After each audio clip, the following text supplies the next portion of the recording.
Hey guys, how you doing? This is Madhvi from TaroticallySpeaking.com, and today, as you can see, I'm going to do a very interesting, do the review and flip through of this super interesting deck called the Deviant Moon Tarot.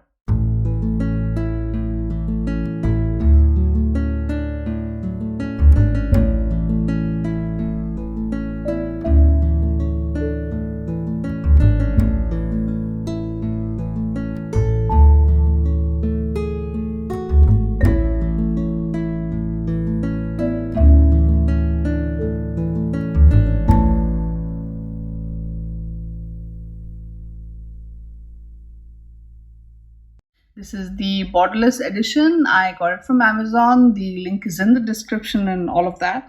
But this is a deck. I would like to say there have been a few decks which I have just been like, the first sight of it I was like, no way, right?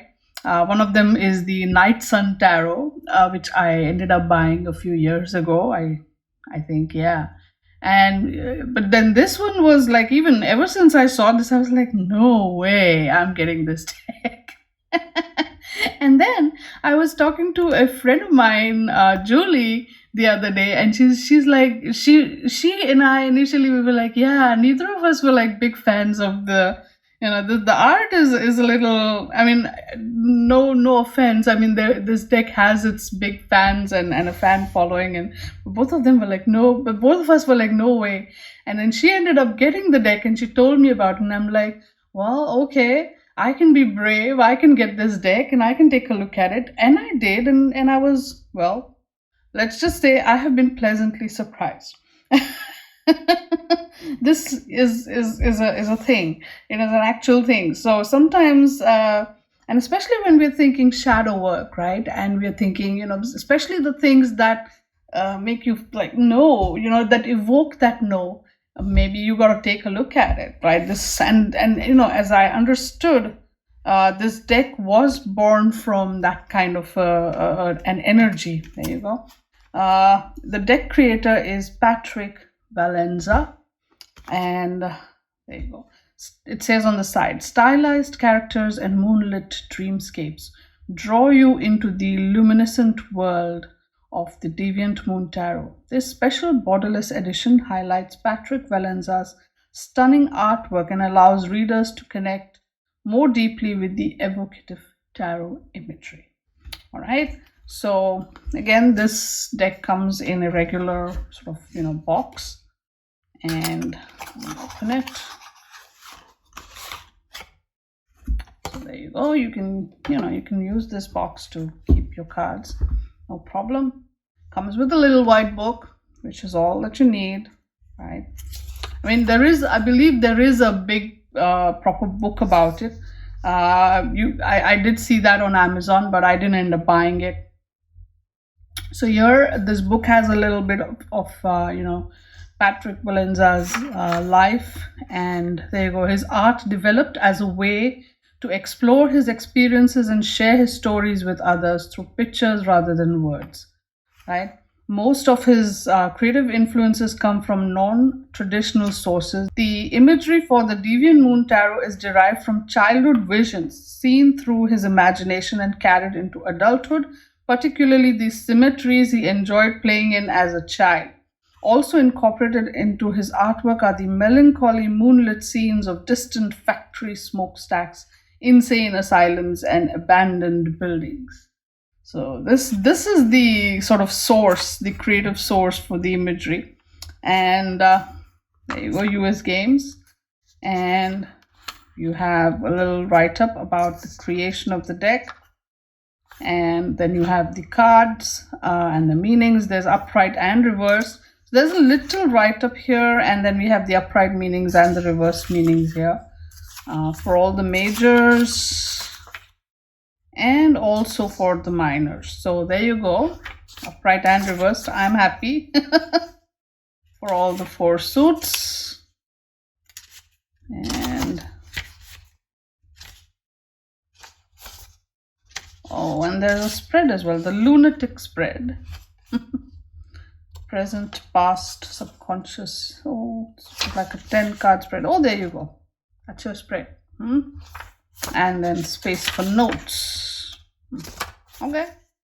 So this is good enough, but like I said, there is a big book with a lot more information about the imagery and whatnot. So if you really want to get into it, you might want to consider buying that book. So let's look at the cards themselves. I believe, here, there you go. You have these 2 cards, which I like to call the bookend cards. I like it. So look at this. I believe this could be the Judgment Angel, right? And look at the card back. It's completely reversible. I approve. And the yes, this is the borderless edition. So and again, it's nice, smooth, glossy kind of feel to it. So again, these cards also shuffle very easy and make an easy fan. And yes, and the cards are nice, of good thickness. So I approve. All right, so let's get into it. Let's look at the cards. Here we go. And so yeah, I believe so that all the cards have the same oh, okay. So only the named cards, like your major arcana and the court cards, have this little thing at the bottom. But the other cards are completely sort of borderless, and all you get is, you see the image, you know which suit it is, and you see the number up top. So that's interesting. I love these kind of cards because, when I do a reading with these cards, then, what happens is it's like the image forms like a tapestry, of itself, and it kind of flows and melts into each other. And well, it's just, I don't know, I'm a super visual reader, so I really get into it. All right, so let's do a flip through, and I will refrain from talking. All right, let's go.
Okay, so I'm shuffling this deck. I'm actually shuffling this deck. Okay, so I know you guys probably expect me to do reverse cards, but I'm just shuffling this deck, okay? All right, and to wrap up this sort of flip through video, here's what I'm gonna do, because as you may have seen, all these images, look at that, right? They do follow your Rider-Waite ish. No, not necessarily. Well, the strength card is number 11 here. So, but for the most part, they do, sort of stick to the Rider-Waite styles in terms of depicting certain images. Most of the minor arcana cards and so forth. So, what was I going to say? I'm going to do a reading because this, we are in kind of November and December, and well, these are dark times by and large. So shadow work, I have been focusing a little bit on the shadow work aspect, and well, anyhow, so here's the here's what I have been thinking. What I'll do is, again, I will pull 3 cards for the question of what shadow aspect should I be working on, right? And we will pull 3 cards. You can do like a pick a card. You can say, okay, this card, or this card. Just pick 1 card or 2 cards or whatever. And so that'll be like a message for you. And then if you want the whole entire sort of message, the whole line of 3 cards, we will read that as well. Okay. All right. So question is, what aspect of shadow work, what aspect of my shadow, right, should I be working on right now? See how easy the cards shuffle. All right.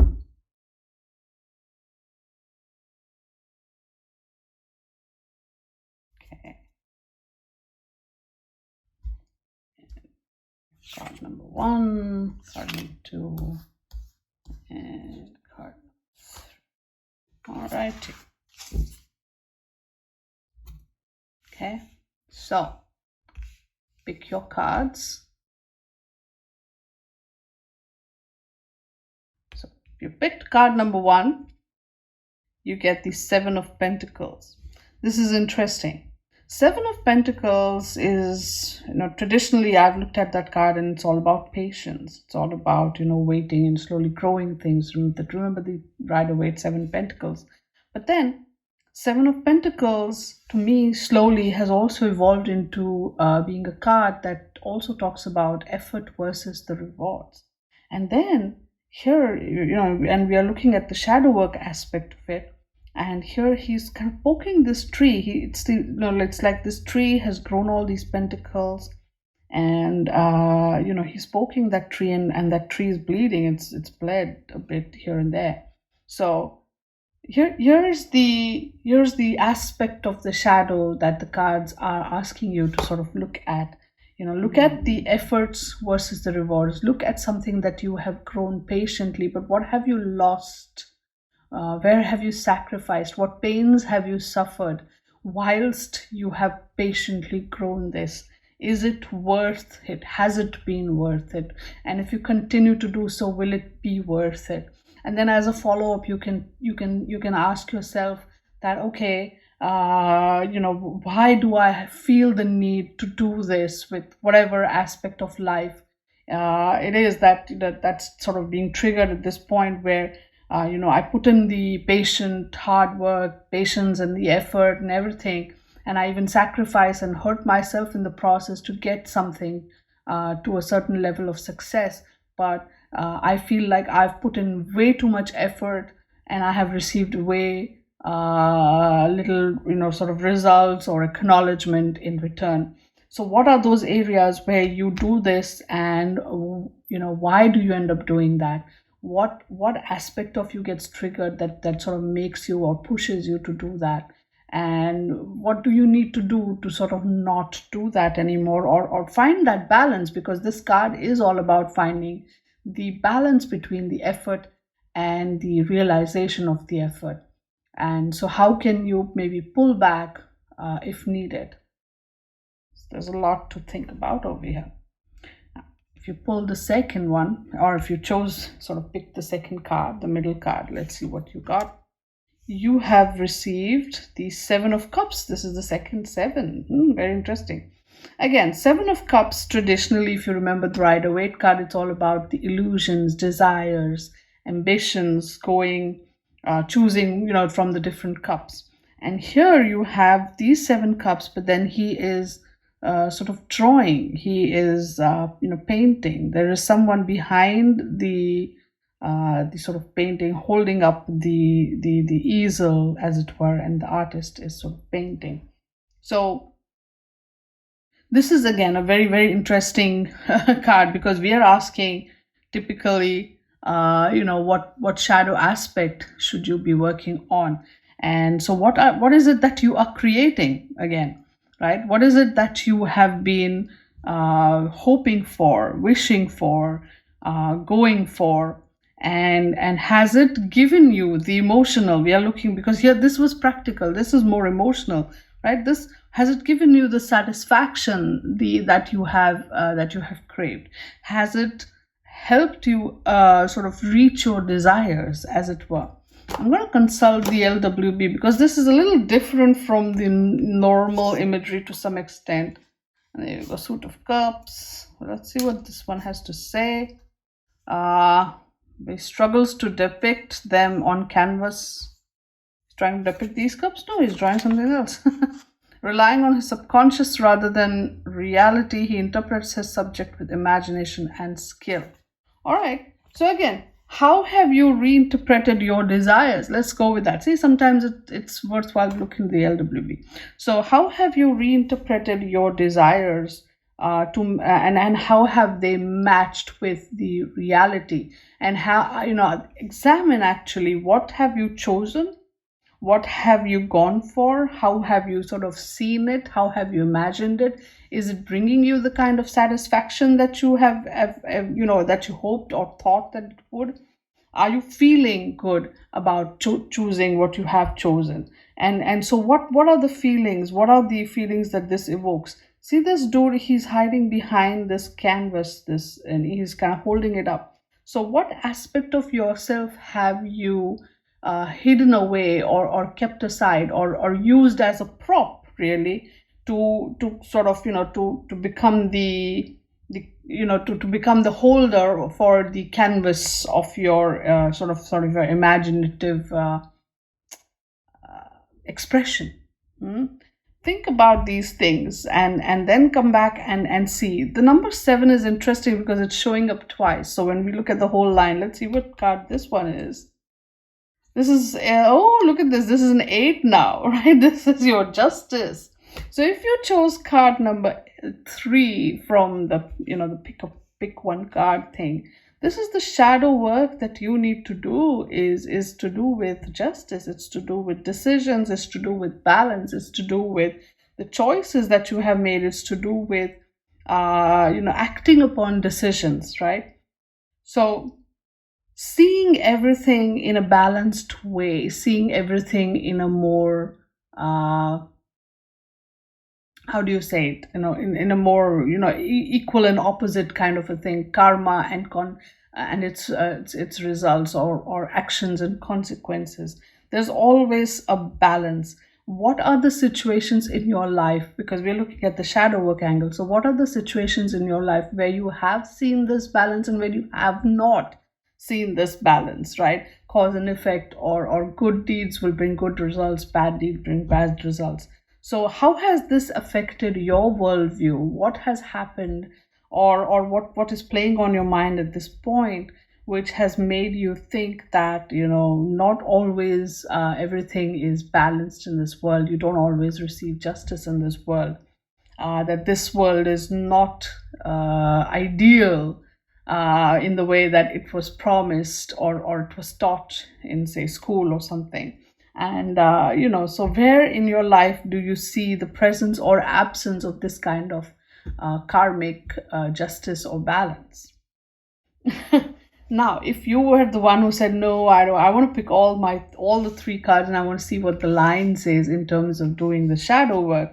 So again, the cards are basically saying, look at the various areas of your life where you have put in the effort, where you have sacrificed and given a lot of pains and have put in the effort. What have you seen in terms of the results? Are you getting the acknowledgement that you have sort of wanted, or are you even getting the returns on your investments really based on the efforts that you've put in? And and as you have chosen this particular path, as you have chosen this particular option, what aspects of yourself are coming into play and what aspects of you are really being hidden, or which aspect of you becomes the part that sort of props everything up and holds everything up while you sort of go chasing after your dreams and your ambitions and your imaginations. And how has this expression really made you feel? Does it give you the actual satisfaction that you thought it would? Does it make you happy? Does it need to be revised or reviewed or changed, or does something need to be added into it or taken away from it? Look into that. And ultimately, all of this is about balance. All of this is about finding the sort of the scale, really balancing the scale. Do you want to see all the decisions that you have taken? What have been the results of it? Have they been worth it or not? What actions what consequences have your actions led to? What are the cause and effect of it all? And does it all sort of all the accounts, do they tally up? Do the numbers make sense? That sort of thing. And so and which area of your life do you see this happening, and which area do you not see this happening, and why is this important to you at the end of the day? So yeah, shadow work, right? It brings out all the questions. And I think this deck, right, this deck with its very look at that, with its sort of traditional and yet little, well, I'm going to say it, creepy imagery. It actually evokes something. Look at this Empress, for instance. Look at that. Look at this. What the heck, right? Look at that. It's weird. It's creepy. It makes it's always made you go and but at the same time, it's that aspect that's kind of evoking stuff for you. Look at this High Priestess. Oh my God. So my point here is, it's because of that ew factor that you're going to stop and you're going to maybe look, and that's going to evoke the sort of shadow aspect for you, because anything that you don't want to look at is precisely what you should be looking at if you're doing shadow work. So this is a very interesting one. So I'm just saying, you look into this deck, you will find a lot to dig into, a lot to examine, and a lot to ponder upon. Especially if you are looking to engage with your sort of inner darkness, your inner shadow, and bring that into light, to embrace it and to accept it and to love it. Oh, look at this, 2 of Pentacles, right? She's dancing with those pentacles like that. Very, very evocative imagery, right? So yes, this oh, look at that, the genie, Aladdin's genie. This is what, 9 of Cups, right? Wish fulfillment. Look at that. So yes, this is a deck that will actually inspire you, and it can be one of those decks that really gets you going in the world of shadow work. So I totally recommend it. In fact, I am going to be also spending some time with this deck, doing some sort of shadow work of my own. So I invite you, not just this deck, any deck that, if you just stay, here's my thought. Like if there's a deck that you just don't like because, the imagery doesn't resonate, that's a totally different story. completely, and you can really say, oh yeah, I don't like this kind of art style or whatever. And maybe that's part of it. But also, if you look at the image and go, ew, no, or oh my god, this creeps me out, maybe you wanna, maybe not right away or whenever you're ready, you can always make a note of those decks, and specifically come back to it at a later date and take a look, and see what this, when you're ready. Because again, this is something I've learned of late, that even when you're doing shadow work, unless you're ready to face certain aspects of yourself, they will not show up. Okay, or the fact that they're showing up means you are kind of ready to handle what they have to say.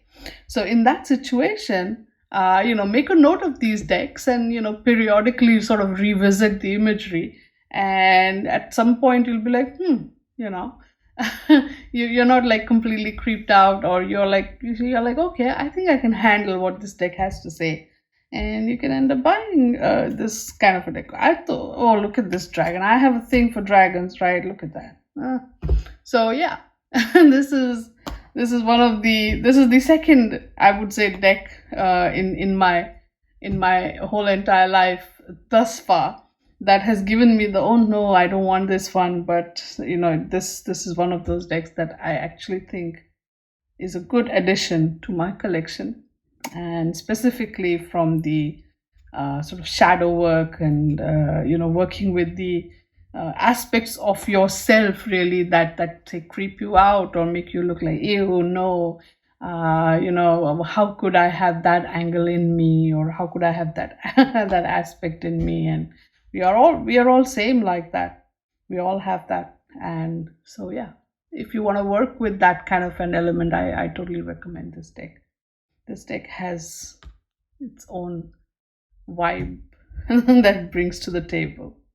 Not to mention the whole moon thing, right? So there you have it. That's my little sort of review and flip through of the Deviant Moon Tarot deck by Patrick Valenza. And I hope you like it. If you like it, hit the like button, and subscribe to my channel if you have not done so already. And I will see you again in another video. Until then, stay good, be good, and play with your cards. Bye now.